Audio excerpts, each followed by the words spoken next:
Hey guys, Justin with Kayak Catfish. In today's video, I'm going to go over my kayak. I'm going to show you how I have it rigged up for catfishing, and I'm going to talk about what I like and what I dislike about this particular kayak. Now, one of my big complaints about YouTube is that people will post a product review or a walkthrough video of their kayak when they don't have any experience with it. Usually these videos are made right after they buy it or their first day on the water with it. And to me, they just don't have enough information to do a quality video on it. You need 15 to 20 trips in a kayak to know what you like and what you don't like, where you're going to keep things, how you're going to land fish, to kind of get a routine down with it. Now me, I fish out of a 2015 model Hobie Outback. I've been in this kayak 2 years now. I've logged over 200 trips in it, so I'm pretty comfortable in it. I know what I like and what I dislike, so I'm just going to kind of start at the front of it and make my way back, and I'm going to go over all the various features of this kayak and tell you what I like and what I don't like. Now, the first thing you'll probably notice about my kayak is it's extremely dirty. I'm on the water over 100 days per year, so this thing gets used and it gets dirty. Now, this right here is a rod tip protector. I bought this kayak used, so that was put on by the previous owner. I have no use for this thing. It's just kind of there. One thing that I really love about this kayak is this front hatch. When you open it up, it's a big area here. You have in-hole access, so if you want to mount anything, you can get through there and attach your bolts. What I like about this big open space, though, is the storage capabilities. If you notice here, I have a bag up under the front just for miscellaneous items that I don't need very often, but I still want with me. I have my battery here for my fish finder, which also has a little Y connection for this little USB port. That's how I hardwire my front camera for filming my YouTube videos. Most importantly, though, if you notice here, I keep my paddle in here. I love having the ability to store my paddle inside that front hatch. Now, keep in mind, guys, I'm a freshwater fisherman. I'm fishing in calm water situations, so if I have an emergency, if my pedal drive breaks down, it's not a big deal for me to get up there and access my paddle. I wouldn't recommend that if you're fishing out on the open ocean or in turbulent waters. But for me, I love having the option of storing it in the hull because it keeps it out of the way. It's one less thing to fool with when I'm loading and unloading my kayak. And another thing too is when it's over here on the side of your kayak, those paddle blades, they're sharp on braided lines. So if you get a fish running hard, catches that paddle blade, you can lose it. I don't want to take that chance. So in the hull, out of the way. Moving back, the next thing you'll notice here is my camera mount. This is the front mount that I use in my videos. It's just a PVC pipe, ram ball up top, very cheap to make, very simple to do. I like it. I keep it down in here, and this little sail mast hole. This is for the Hobie sail kit. I have no use for the sail kit, but that hole comes in very handy for putting my camera mount in there, so I really like that. Moving back, the next thing you'll notice about the Hobie Outback is that it has these molded in rod holders. There's two in the front and two in the back there. Those are good. I don't use them much for actually fishing. Occasionally when I'm anchor fishing, I'll put my rods in there. But what I like about them is just having a place to put my rod when I'm unhooking a fish. I'll oftentimes put my rod in there to get it out of the way. The other thing that I really like about having those molded in rod holders is when I'm fishing at night, I have a place to put my light pole. That light is just a 10-watt LED that I mounted on a telescopic pole. That helps me get good lighting for when I'm filming videos for this YouTube channel at night. That's very handy. Another thing too is it just keeps the light overhead. You know, there's multiple lighting options for fishing at night. Some people like to put a light up behind their camera. That's great as far as getting footage goes. The problem with those lights though is when you're looking into the camera, you're looking directly into the light and it's blinding to you. A lot of people like to use headlamps. Those are good just for seeing what you're doing in the kayak. They don't really help you as far as filming goes. But the problem with those are, one, it's one more thing to put on your head, and two, when you've got a light on right up here above your face, it draws bugs to you. So I don't really like those either. This right here is perfect. When I'm fishing at night, I'll keep it on the right side front rod holder there so it gets a good lighting down toward my face where the camera is filming to, and because it's on the right side and I'm left-handed, if I need to cast, it's out of the way. Moving back here now, I have my fish finder mounted. As you can see, the wires go down into this little insert here, so they're kept inside the hull and out. I've talked about my fish finder in other videos. That's just a basic black and white unit. It's a Lowrance Mark IV. I'm not big on graphs. I rely on navionics to determine what structure I'm going to fish.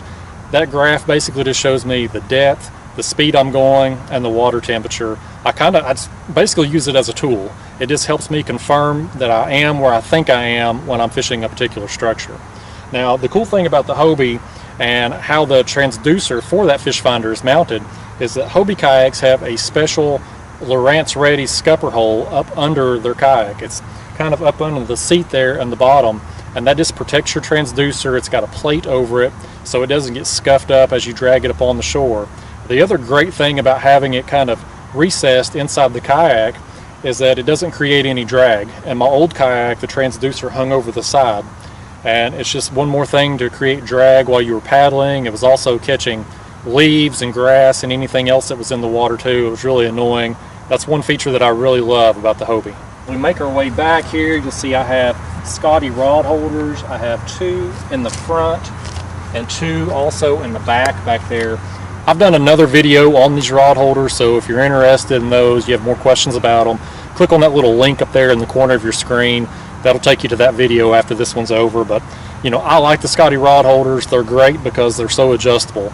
Depending on the technique I'm using that day, whether I'm drifting, anchoring, trolling, I'll have these things positioned in different positions and also at different angles. So having that flexibility is very important to me. Next, moving back, you'll see I have the rectangular Hobie Pro Angler hatch installed. That was actually installed by the previous owner of this kayak, but I love it. It creates a lot of extra storage space, really comes in handy. As we go on further back here, we'll get to the seat. Now this is the part of the video where we get to my complaints. Now guys, listen, these are my opinions, these are my personal preferences, so take them with a grain of salt. Yours may be different, and that's perfectly okay. Now my opinion of this seat is that I don't like it. As far as a seat goes, it's comfortable enough, but what I dislike about it is the fact that even in the high position, it's still lower than what I would want it to be. I know most of the guys who use this particular kayak are saltwater fishermen, and obviously the higher you sit up from the kayak, the more it affects the tippiness of it, the stability of it. So I can understand if you were fishing in big water how you would want it to be lower to the deck. But for me, as a you know, somebody who fishes calm water, I like the ability to be able to set up a little higher. And like I said, even in the high position, it's still too low. I'm a tall guy, I have long legs, I'm 6'1". This kayak is plenty stable enough for me to stand in. The problem is the seat sets so low that it's difficult for me to get up to the standing position. I have to push myself up because I can't get my legs far enough up under me to be able to just stand straight up like I have been able to in other kayaks in the past. So if I could change one thing about this kayak, it would be the seat. Another thing about the seat that's annoying and that you have to change right away is this right here. If you notice these little pegs here that pop out that allow you to put your seat in the high position, mine automatically pops out to default in the high position. It doesn't come standard that way. Initially, when you first get your kayak, these will automatically default to down. And that creates a problem when you go to stand up in this kayak or even just lean forward. These things will pop out and your butt will fall down to the bottom. It's very annoying. Now fortunately, with about 5 minutes of your time and a screwdriver, you can flip the spring around and reverse the tension and fix it to now where it just pops out automatically and defaults into the high position. Another feature that I absolutely love about this kayak is these recessed trays here on each side. It doesn't seem like much, but I use these a lot. You'll see in my videos, I keep my phone there, I keep my pliers, my gloves, just handy things that I want to keep nearby, close to me. This makes a great place for them, and it keeps it from sliding in and out of the kayak because it's recessed. Moving back here, you'll see I have my crate, and again guys, if you all want to see a video about what I store in my kayak, let me know in the comments, I'll make one. But my crate here is just a basic crate. I've got some PVC attached for rod holders, another place here just for my bait knives. I keep my backwater hand paddle there if I need to make minor corrections. I keep it tucked away. I've got my rod holders here in the back. The next thing you'll notice though that's a big addition is the Boondocks landing gear. That is a cart that just allows you to kind of basically protect the bottom of your kayak as you drag it from place to place. The cart comes in handy, saves your back too, helps it make it a little easier. The downside of this thing is that obviously where I have it mounted, it takes up a lot of my tank well space, so that's kind of a problem. Now, I bought this thing 2 years ago, got a pretty good deal on it on eBay. I paid 120 bucks. They're a lot more expensive than that if you buy them new, but the advantage of buying new from the Hobie Outback is they have a mounting plate here that allows you to a backing plate, I'm sorry, that allows you to mount it up here further on your kayak. So that's good for a couple things. One, it gives you more space in your tank well. Two, it just allows you to bring these wheels forward when you're transporting it, so it gives you more of a better weight distribution and makes the kayak feel lighter the further that you move the wheels forward. So in hindsight, I would have probably done that had that backing plate been available when I got this, but otherwise I feel like the landing gear is a great addition. You know, the Hobie cart is great, but to install it you have to put it into the scupper holes, which means you have to flip your kayak on its side, which means that then you've got to take all your gear out and set it on the shore in order to be able to do that. That's a hassle and an inconvenience. I didn't want to do that. With the landing gear, I can drop the wheels in the water before I ever get back to shore. That way I can just hop out and pull it right on, and then I don't ever have to drag the bottom of the hull across the shoreline, and that just saves your kayak over the course of time. In the back here, you'll notice I have the sailing rudder. That was actually put on by the previous owner as well, but it is well worth the 30 bucks that it costs. This kayak will turn on a dime. Lastly, the last thing you'll notice here is I have anchor trolleys that run on both sides of my kayak for when I'm anchor fishing. I can use one side to attach my anchor and use the other side to attach a drift sock to hold my position to keep that back and forth sway from happening when you're anchor fishing in the wind. All in all, the Hobie Outback is a great platform for kayak catfishing. I've landed a ton of big fish in this thing, and I anticipate I'm going to catch a lot more in it as well. Yeah, I'm not one of these guys that goes out and buys a new kayak every year or every time a new model comes out. I will use this thing until it either breaks down and no longer serves my needs, or until something new comes out that truly does change my fishing and make my fishing better. In my old kayak I fished out of, it was a Native Ultimate. It was a 2007 model. I fished out of that thing for 6 years. It was great, and I'd still be fishing out of it today, but a buddy of mine bought a Hobie Pro Angler, and just being out there fishing with him, seeing how much more water he could cover and how much better it handled in the wind versus what I was dealing with, I realized that upgrading my kayak at that time was worth it, and that's why I went to this boat. Now, in the future, if that happens, sure, I'll upgrade, but otherwise, like I said, guys, I'm not somebody who goes out and just spends money on a new kayak just because something new come out. I'm a guy who buys used. You can save a lot of money by buying a kayak that's a few months old. A lot of people buy them without trying them out. They get in them, realize that you know what, this kayak isn't for me, and they sell them for a few $100s loss. This kayak's a prime example of that. The guy I bought it from, he had bought it for his wife, thinking that she was going to go with him and go fishing with him more. She just wasn't using it, so I ended up saving about $800 on this kayak, and two, a lot of the upgrades that I wanted to make on it, the turbo fins, the rectangular hatch, the sailing rudder, all that stuff was already on there and installed, so I didn't have to go buy those things, and I didn't have to waste my time and half a day installing all that stuff. So I think buying, I know it's not a popular thing to say, especially with these companies, but buying used will save you all a lot of money. As far as where I will go in the future, as far as what brand, what type of kayak, guys, I don't know. I wrote an article on my website the other day, kayakcatfish.com, where I said if I had to buy another kayak today, what would I buy? The Hobie Outback would definitely be at the top of the list, but there are a few other kayaks that I would want to demo and try out as well.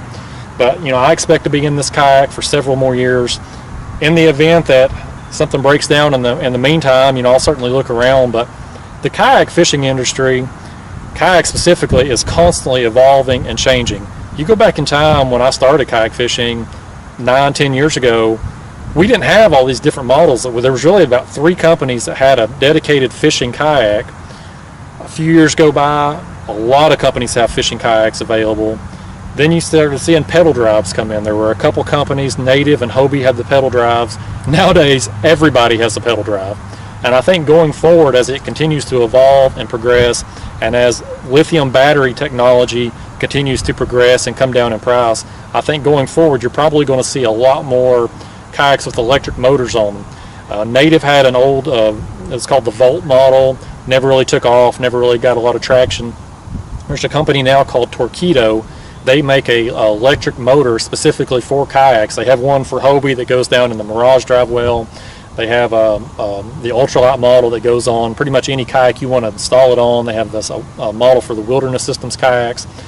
Those are great. They are very high-tech motors, but they are also very expensive, so it really limits the market for them.